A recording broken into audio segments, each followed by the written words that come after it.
শুভ সন্ধ্যা সুপ্রিয় দর্শক শ্রোতা সকলকে শুভেচ্ছা জানিয়ে শুরু করছি বাংলাভিউ সারাদিনের খবর। স্টুডিও থেকে এই মুহূর্তে সরাসরি যুক্ত হয়েছি আমি শ্রাবণী তালুকদার। এই অনুষ্ঠানের মাধ্যমে আপনাদেরকে জানিয়ে দেওয়ার চেষ্টা করি সারাদিনে ঘটে যাওয়া কিছু গুরুত্বপূর্ণ খবর সংক্ষিপ্ত রূপে।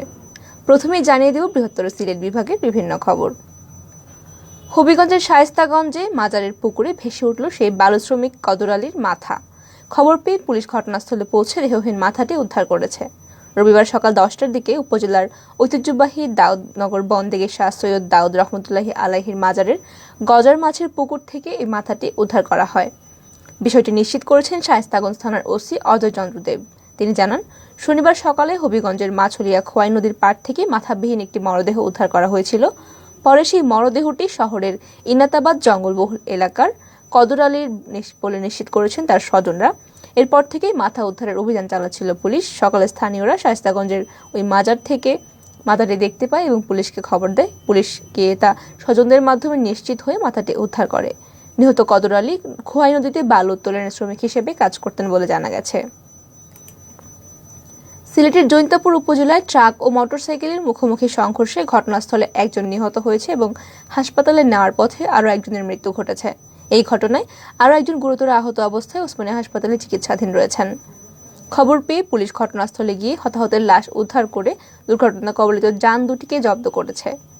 আজ রবিবার 3 জুলাই বিকেল 3টার দিকে সিলেট তামাবিল মহাসড়কের চিকনাগুল সিলেট গ্যাস ফিল্ডের 3 নং গেটের সামনে এই দুর্ঘটনা ঘটে। স্থানীয়রা জানান, বিকেলের দিকে সিলেট তামাবিল সড়কের সিলেট গ্যাস ফিল্ডের সম্মুখে ট্রাক ও মোটরসাইকেলের মুখোমুখি সংঘর্ষের ঘটনা ঘটে এবং এতে করে আহত হন মোটরসাইকেল আরোহী। একজন ঘটনাস্থলে নিহত হন এবং অন্যজনকে হাসপাতালে নিয়ে যাওয়ার পথে মারা যান এবং গুরুতর আহত অবস্থায় আরেকজন রয়েছেন হাসপাতালে চিকিৎসাধীন। তবে নিহত দুজনই মোটরসাইকেল আরোহী। নিহতদের মধ্যে মহানগর শাহপুরান থানার পীরের বাজারের হাতুরা গ্রামের ফিরোজ আলীর ছেলে আজিমের পরিচয় শনাক্ত করা গেলেও অপরজনের পরিচয় শনাক্ত করা যায়নি। ভারী বর্ষণ আর সীমান্তের উপর থেকে নেমে আসা পাহাড়ি ঢলে স্মরণকালের সবচেয়ে ভয়াবহ বন্যার কবলে পড়েছিল সিলেট। গত মাসের মধ্যভাগ থেকে বন্যা আঘাত হানে এখানে। কিছু কিছু এলাকায় বন্যা পরিস্থিতির উন্নতি হলেও এখনও অনেক এলাকায় রয়েছে পানিতে নিমজ্জিত। এসব এলাকার লোকজন এখনও আশ্রয়কেন্দ্রে অবস্থান করছেন। বর্তমানে আশ্রয়কেন্দ্রে অবস্থান করা লোকজনের সংখ্যা 35,000। আজ রোববার দুপুরে এমন তথ্য জানিয়েছেন সিলেটের জেলা প্রশাসক মোহাম্মদ মুজিবুর রহমান। বন্যোত্তর পুনর্বাসন এবং ত্রাণ বিতরণ নিয়ে সংবাদ সম্মেলনে তিনি এইসব কথা বলেন। জেলা প্রশাসনের সম্মেলন কক্ষে এই সংবাদ সম্মেলন অনুষ্ঠিত হয়। জেলা প্রশাসক জানান, 14 জুন থেকে শুরু হওয়া বন্যায় সিলেটের জেলায় 645টি আশ্রয় কেন্দ্রে 2,30,632 জন লোক আশ্রয় গ্রহণ করেন। অনেক এলাকায় বন্যা পরিস্থিতির উন্নতি হওয়ার লোকজন আশ্রয় কেন্দ্র ছেড়ে নিজেদের বাসা বাড়িতে ফিরে গেছেন। তবে এখনও 416টি আশ্রয় কেন্দ্রে 35,685 জন লোক অবস্থান করছেন। সিলেট জেলায় 5,000 পরিবারের প্রত্যেকটিকে 10,000 করে টাকা দেওয়া হবে। আগামীকাল সোমবার থেকে শুরু হবে এই টাকা বিতরণ। মূলত এবারের বন্যায় যেসব পরিবারের বাড়িঘর ক্ষতিগ্রস্ত হয়েছে তাদেরকেই দেওয়া হবে এই টাকা। এমন তথ্য দিয়েছেন সিলেটের জেলা প্রশাসক মোহাম্মদ মুজিবুর রহমান। রোববার দুপুরে এক সংবাদ সম্মেলনে তিনি এসব তথ্য জানান। তিনি আরও বলেন, প্রধানমন্ত্রীর ত্রাণ এবং কল্যাণ তহবিল থেকে সিলেটে 5 কোটি টাকা অনুদানের চেক পাওয়া গেছে। অনুদানের টাকা 5,000 পরিবারকে দেওয়া হবে। প্রতি পরিবার পাবে 10,000 টাকা করে। সুনামগঞ্জের শান্তিগঞ্জ উপজেলার বীরগাঁওয়ের পুকুরঘাট পাথার বিরোধের জের ধরে আপন চাচাতো ভাইয়ের হাতে খুন হয়েছে এক যুবক। নিহত নাজিবুল উপজেলার পূর্ব বীরগাঁও ইউনিয়নের বীরগাঁও গ্রামের পশ্চিমপাড়া এলাকার তকলিবউদ্দিনের ছেলে। আজ রবিবার সকাল 11টায় উপজেলার পূর্ব বীরগাঁও ইউনিয়নের বীরগাঁও গ্রামের পশ্চিমপাড়া এলাকায় ঘটনাটি ঘটে।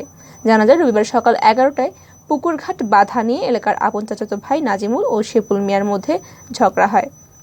ঝগড়ার এক পর্যায়ে দুই পরিবারের পুরুষেরা কথা কাটাকাটিতে জড়িয়ে পড়েন এবং একটি সংঘর্ষের রূপ নেয়।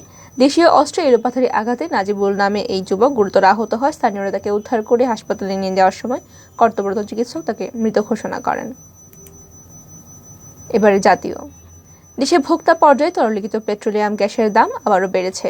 12 কেজি সিলিন্ডারের দাম এখন প্রতি লিটারে 1,254 টাকা লাগবে এবং এজন্য এতদিন দিতে হচ্ছিল 1,242 টাকা। সেই হিসেবে 12 লিটারের এলপিজিতে দাম বেড়েছে 12 টাকা। আজ রোববার সন্ধ্যা 6টা থেকে এই দাম কার্যকর হবে এবং এর আগে জুন মাসে কমেছিল 93 টাকা। আজ রোববার বিকেলে বাংলাদেশ এনার্জি রেগুলেটরি কমিশন এলপিজির নতুন দাম ঘোষণা করেছে। ভার্চুয়াল প্ল্যাটফর্মে নতুন এই দামের ঘোষণা করেছে বিআরসি চেয়ারম্যান মোহাম্মদ আব্দুল জলিল। আজও টিকিট না পেয়ে অনেকেই রয়ে গেছেন রেল স্টেশনেই। ঈদে অগ্রিম টিকিট বিক্রির তৃতীয় দিন আজ এবং কমলাপুর রেল স্টেশনে ঘন্টার পর ঘন্টা অপেক্ষার পর টিকিট না পেয়ে সোমবারের জন্য লাইনে দাঁড়িয়ে রয়েছেন কয়েকশো নারী পুরুষ। আজ সকাল 8টায় টিকিট বিক্রি শুরুর পর থেকে সকাল 10টা থেকে বেলা 11টার মধ্যে পুরুষদের এবং দুপুর 12টার মধ্যে নারীদের কাউন্টারে টিকিট বিক্রি শেষ হয়ে যায়। তার পরপরই তারা কালকে টিকিটের জন্য লাইনে অবস্থান নেন। এর আগে গতকাল শনিবারও টিকিট বিক্রি শেষ হওয়ার পরেই কয়েকশো টিকিট প্রত্যাশী লাইনে অবস্থান করছিলেন। টিকিট না পেয়ে অনেকে ফিরে যান এবং অনেকে কালকে টিকিটের জন্য লাইনে থেকে গেছেন।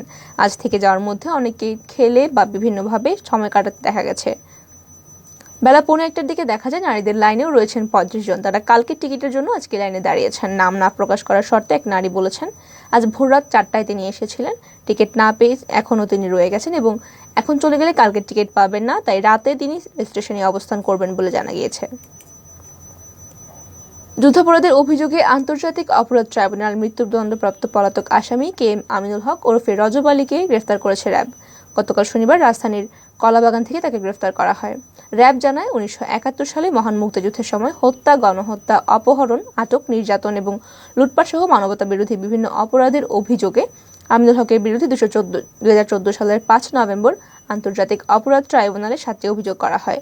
2016 সালের 18 মে ট্রাইব্যুনাল তার বিরুদ্ধে মৃত্যুদণ্ডের আদেশ দেন। আজ রোববার রাজধানীর কারওয়ান বাজারে র্যাবের মিডিয়া সেন্টার আয়োজিত সংবাদ সম্মেলনে সংস্থাটির আইন ও গণমাধ্যম শাখার পরিচালক কমান্ডার খন্দকার আলমইন এসব তথ্য জানান। এতক্ষণ শুনছিলেন জাতীয়, এবারে আন্তর্জাতিক। 14 দেশের কূটনীতিকদের সঙ্গে বৈঠক করেছে কাবি হাবিবুল আওয়ালের নির্বাচন কমিশন। এসব কূটনীতিকরা organisation for economic cooperation and ডেভেলপমেন্টের বাংলাদেশের জনপ্রতিনিধি। তবে বৈঠকে অর্থনৈতিকভাবে সমৃদ্ধশালী 15টি দেশের সংগঠনটির 14 জন প্রতিনিধি উপস্থিত ছিলেন। রবিবার সকাল 3টায় আগারগাঁওয়ের নির্বাচন ভবনে বৈঠকটি হয়। ইসির যুগ্ম পরিচালক SM আসাদুজ্জামান জানান, OECD থেকে প্রতিনিধিরা ইসির সঙ্গে সৌজন্য সাক্ষাতে এসেছেন।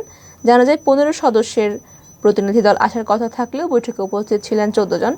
প্রতিনিধি দলে উপস্থিত রয়েছেন British high commissioner Robert Chatterton Dickson সহ আরও অনেকেই। এছাড়া বৈঠকে প্রধান নির্বাচন কমিশনার কাজী হাবিবুল আওয়াল, নির্বাচন commissioner brigadier general Ahsan Habib Khan এবং অন্যান্যরা উপস্থিত রয়েছেন। এর আগে চলতি বছর 8 জুন ও 26 জুন যথাক্রমে যুক্তরাষ্ট্র এবং অস্ট্রেলিয়ার রাষ্ট্রদূত সিইসির সঙ্গে সৌজন্য সাক্ষাৎ করেছেন। এবারে খেলার খবর। ম্যাচ শুরু হওয়ার আগে থেকেই আশঙ্কা ছিল এবং বৃষ্টির কারণে শুরু করতে দেরি হলো। ওভার কমিয়ে তাতেও কাজ হয়নি। মাঝে কয়েক দফা বৃষ্টির জন্য বাধার পর পরিত্যক্ত ঘোষণা করা হয়েছে বাংলাদেশ ওয়েস্ট ইন্ডিজ সিরিজের প্রথম টি20 ম্যাচটি। 2 দফার বৃষ্টিতে ডোমিনিকার উইন্ডোজ পার্কে ম্যাচটি নেমে আসে। 14 ওভারে টসে হেরে ব্যাট করতে নেমে 13 ওভার খেলে ওয়েস্ট ইন্ডিজের বিপক্ষে 8 উইকেটে হারিয়ে 105 রান করে বাংলাদেশ এবং এরপর আসে বৃষ্টি, পরে আর খেলা হয়নি। ম্যাচ পরিত্যক্ত ঘোষণা করেন আম্পায়ার। একদম প্রথম ওভারেই সাজঘরে ফিরতে হয় মুমিন শাহরিয়ারকে। আকেল হোসেনের ওভারে উইকেটের পেছনে ক্যাচ দিয়ে 3 বলে 2 রান করে সাজঘরে ফিরতে যান তিনি। তবে ঝোড়ো ব্যাটিং ধরে রাখেন সাকিব আল হাসান এবং 6.5 বার টি20তে নামা এনামুল হক বিজয়। এতক্ষণ শুনছিলেন সারাদিনের বিভিন্ন খবর। শেষ করার জানিয়ে দেব বাংলাদেশ এবং সারা বিশ্বের করোনা ভাইরাস পরিস্থিতি। দেশে গত 24 ঘন্টায় করোনা ভাইরাসে 2 জনের মৃত্যু ঘটেছে এবং এই নিয়ে দেশে মোট মৃত্যুর সংখ্যা দাঁড়ালো 29,162 জনে। মৃতদের মধ্যে একজন ঢাকা বিভাগের, একজন চট্টগ্রাম বিভাগের এবং তাদের মধ্যে একজন পুরুষ এবং একজন মহিলা। এই সময়ের মধ্যে 1902 জনের করোনা শনাক্ত হয়েছে। এ নিয়ে মোট আক্রান্ত রোগীর সংখ্যা 19,78,689 জন। আজ রবিবার স্বাস্থ্য অধিদপ্তরের করোনা বিষয়ক নিয়মিত সংবাদ বিজ্ঞপ্তিতে এটি জানানো হয়েছে। চলমান মহামারীতে বিশ্বজুড়ে দৈনিক মৃত্যুর সংখ্যা কমছে। একই সঙ্গে আগের দিনের তুলনায় কমেছে নতুন রোগী শনাক্তের সংখ্যাও। গত 24 ঘন্টায় সারা বিশ্বে করোনায় আক্রান্ত হয়ে মারা গেছেন 700-র বেশি মানুষ। একই সময় ভাইরাসটিতে নতুন করে আক্রান্তের সংখ্যা নেমে এসেছে 4 লাখের নিচে। এদিকে গত 24 ঘন্টায় বিশ্বজুড়ে সবচেয়ে বেশি সংক্রমণের ঘটনা ঘটেছে ইতালিতে। অন্যদিকে দৈনিক প্রাণহানির তালিকায় শীর্ষে রয়েছে ব্রাজিল। ইতালির প্রাণহানির এরপরই রয়েছে তাইওয়ান, ইতালি, অস্ট্রেলিয়া এবং রাশিয়া। এতে বিশ্বব্যাপী করোনায় আক্রান্তের সংখ্যা ছাড়িয়েছে 55,40,00,000। অন্যান্য দিকে মৃতের সংখ্যা ছাড়িয়েছে 63,60,000। সুপ্রিয় দর্শক শ্রোতা, আপনারা এতক্ষণ শুনছিলেন সারাদিনের বিভিন্ন খবর। সঙ্গে থাকার জন্য সকলকে অসংখ্য ধন্যবাদ। সবাই ভালো থাকুন, সুস্থ থাকুন এবং আমাদের সঙ্গে থাকুন।